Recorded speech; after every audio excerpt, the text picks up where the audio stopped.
Hey there, Sandy here. Welcome back. Today I'm playing with the Pinkfresh Lemon Lush beautiful background stamp and my Zig markers. This is a 6x6 red rubber stamp, and the sentiments are from their Classic Words die set. And as I said, this is a 6x6 red rubber, and it's already got the foam mounted on it. So when you're stamping, you need to take the foam out of your MISTI so that you've got a flat platform in order to get a great stamped image. So I'm going to lay my stamp in there, close the lid so that it secures onto the lid, open it up. I'm going to be playing with BRISTOL cardstock today because you can get this nice and damp and it will blend watercolors for you. And I have cut it in a 6 1/4 by 8 1/4 so that it fits right into the MISTI. And I've also cut a same sized piece just in regular white as the background for the one where we're going to be doing the other technique with the strip that's left over. So place that in there. I'm going to be heat embossing, so I'm using an anti-static mat and I'm stamping or inking up the stamp with my Versamark, giving it a good rub. And I actually do this twice. I want to make sure that I get a really good amount of evenly distributed ink onto this huge stamp. And if you've ever played with one of these before, you know that you seldom get the center stamped unless you're using the MISTI. So the MISTI tool comes in very handy for these types of large stamps. And I'm covering it with my black embossing powder. This is Simon Says Detailed Black. I love this stuff. And it takes a few goes to get it covered because it's such a big image. And that's what's really cool about it. If you're careful about how you cut it, you can get 2 cards out of this. And I'm going to give you the instructions on how to do that.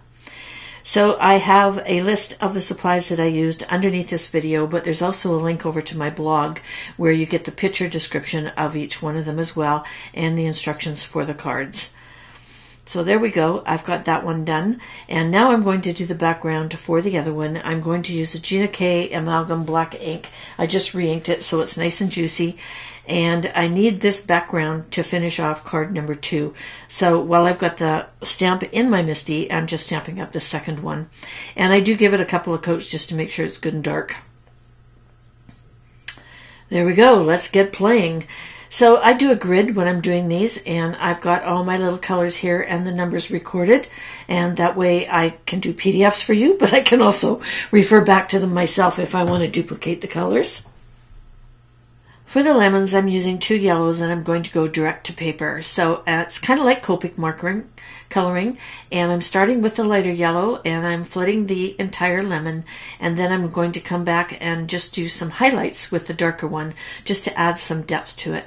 So around the outside edge into the little dividers, and then I'm going to flick it up a little bit when I get the second part finished. You can, if you work fast, you can blend these colors together by coloring the whole image. I'm showing you here how you can do half at a time if you want to with the sliced ones.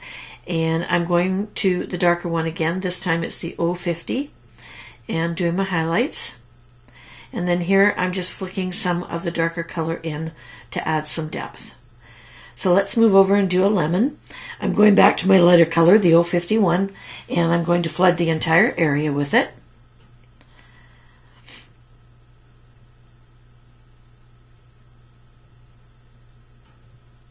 And then where the little dashes are, where the artist put them, I'm adding some of the darker color, and then I'm taking my light color and I'm going to go back and I'm going to blend that in. So you're going to go around and do all the yellows. I'm not going to do them. This video would be way too long. Moving to the greens. Again, I'm using a light and a dark. I'm starting with the light, and I am working my way through, coloring the base coat. Then I'm coming back in and I'm just adding the dark to the veins on the leaves. And then I'm going to come back in with my light and I'm going to blend it. It's very similar to Copics. And if you get too much of the dark ink, you can just wipe it on the paper towel and that will get the dark off for you, and then you go back to the lighter color for blending. You'll see me do that quite a few times. I end up with too much of the dark ink on the tip. Okay, so you're going to do all the leaves, and then you get this pretty thing. And at some point in time, I decided I should stop here. This looks nice. But now I'm going to use the turquoise, and I'm going to fill in the background. And again, I'm going direct to paper. So I'm not doing any watercolor wash. I'm just using the color right out of the pen. And you can do this, or you can add a little bit of color and blend it. And I'm going to show you how to do that on a couple of the flowers. And I'm also, again, not going to color the entire background, but you'll just see that it does give a really nice pop having a darker background in there. And I'm using most of the jewel tones for today's card as well. I think they blend really nicely together. So you got to work your way around all these little guys into all the little nicks and crannies. And as it dries, you'll see the odd white spot pop up. You can just go back in and fix that.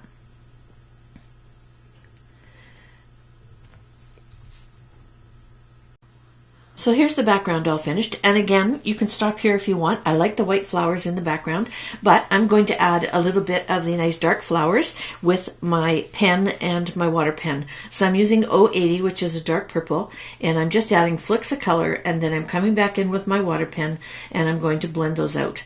And again, you want to work in small sections at a time because you don't want the ink to dry, otherwise it gets really hard to move. So when you get good at this, you can do 2 flowers at a time. As a beginner, I would start with 1. You'd probably get better results that way. And you'll see that the color lightens a little bit as you blend it out. You can also go back and add a second layer, and that will darken it for you. And I do a couple of them here just to give you an idea. So just a little flick of color, that's all you need. These pens are really pigmented, so it goes a long way, depending on how dark you want your color, of course. And you can also color direct if you want that really dark purple. I wanted the little bit lighter blend. I think this has got kind of a Hawaiian tone going on to it. But it's nice and springy. So here's all the purple ones finished. So now let's do the pink. And 021 is the color I chose for this one. And I'm just going to add some color at the bottom of each leaf, cleaning my brush before I start, and picking up that pink and blending it out for each petal. And you want to start at the center because that's kind of where the darker color usually is. And doing 1 petal at a time ensures that you're going to be able to drag that color around, and it's not going to leave a big blotch somewhere on your flower. And so I think I go through quite a few of these for you. I'll just do a couple, and you get the idea from the technique. Just pull it out. And you don't want to leave it too long, otherwise you're going to end with a big blob in the center of your flower. And if you do, just simply go to a little bit darker color and blend over it again. It will hide it. If you happen to pick up some of the background color, as I do in one right here, then you can pick up your paper towel and just wick it up, and you can go back over with the pink and blend it back in again. There you go, see? And blend the whole petal, otherwise you're going to have a weird line in the middle of your petal. And I'm carrying on because I'm also going to show you, you can take it right from the tip too if you want. If you have just a little piece that you want to blend but you don't want the really dark color. Okay, carrying on, carrying on.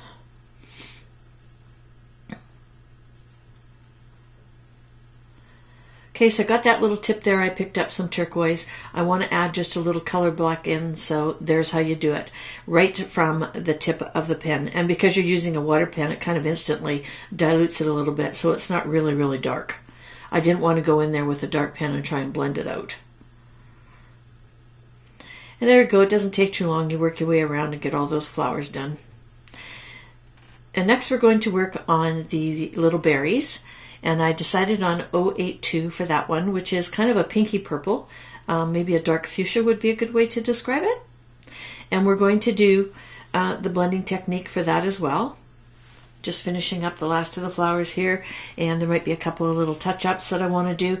Again, as it dries, you may see some white spots, and you can go back in and touch them up. Sometimes you need to blend the entire petal, otherwise you might get a funky line. So here we go with the 082, and again, just a little dot of color, and then blend it out with your brush. And when you're cleaning your water brush, you want to squeeze it onto a piece of paper towel and then just gently wipe the sides. You don't want to dab it up and down, otherwise you're going to damage the fibers, and you won't like coloring with it anymore.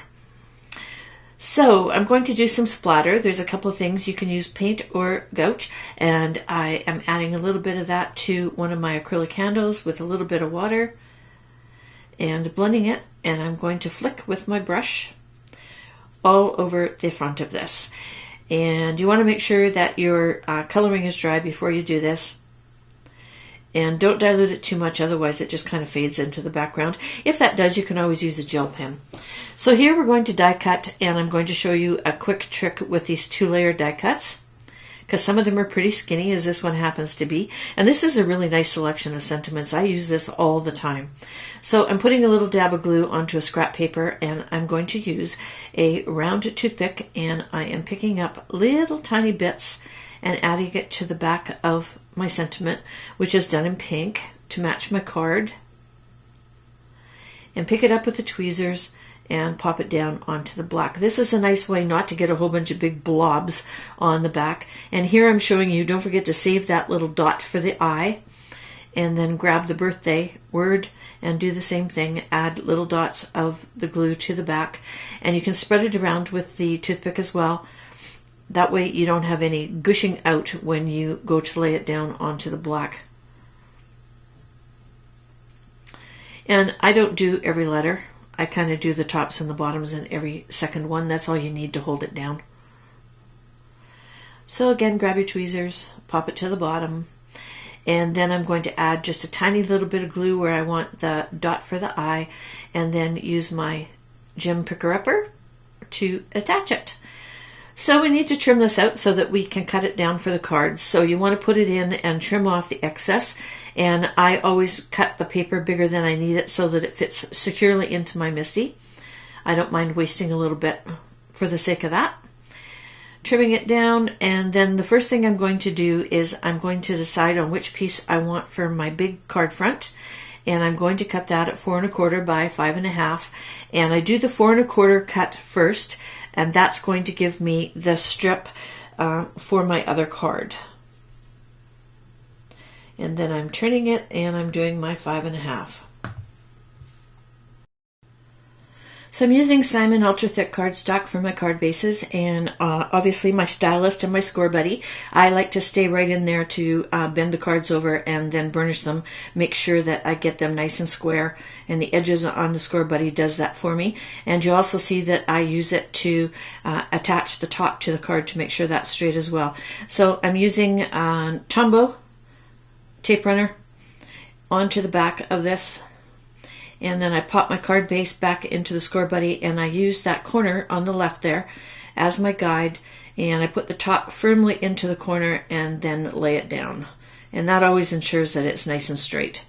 And for the second one, we need that other piece there to do our spotlight technique. So the first thing I'm going to do is I'm going to figure out where this fits onto the black and white piece that we stamped back at the beginning. So I'm figuring out where it's going. I'm going to add some more Tombow adhesive to the back so that I can attach it right over that print. And I love the black and white with all of a sudden the burst of color. Always have like the spotlight technique. And this is a really fast and easy way to use up that last strip and get a whole second card out of it. So there we go. I'm going to bring my cutter back in, and I'm going to trim this out again to a 4 1/4 by 5 1/2, which is the size of the A2 card front. So trimming right close to the edge of my colored image, and then I'm going to do the 4 1/4. And so what that does is leave that strip off to the side there. I can color that and use it on another card. And trimming off that, and then I'm going for my 5 1/2, and I'm just deciding there which end I want to cut off. There we go. And so then I'm going to repeat adding adhesive to the back and popping that onto my top folding card front.